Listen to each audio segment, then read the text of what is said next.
பிறவி இல்லாமல் செய்து கொள்ளுகிறவன் கெட்டிக்காரன். அடாடாடாடாடா. ஆனால் பிறவி இல்லாமல் செய்கிறவன் யார் தெரியுமா? சிவபெருமான் ஒருவனே. என்ன காரணம்? அவனுக்கு தான் பிறவி இல்லை.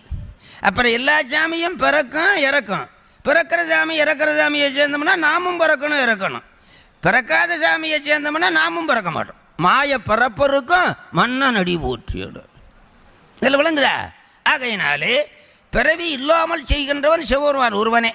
அது திருவாத ஊரடிகள் புராணத்திலே கடவுண்மா முனிவர் பாடுறாரு. திருவாத ஊரடிகள் மாணிக்கவாதர் புராணத்திலே கடவுண்மா முனிவர் பாடுறார். எப்படி பாடுறாரு தெரியுமா?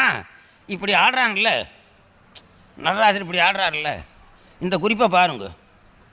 இந்த கம்பீரமான இந்த பார்வையும் இந்த அபிநயமும் எதை குறிக்குது தெரியுமா? நல்ல கவனமாக கேட்குறீங்களா? இந்த கம்பீரமான பார்வையும் இந்த குறிப்பும்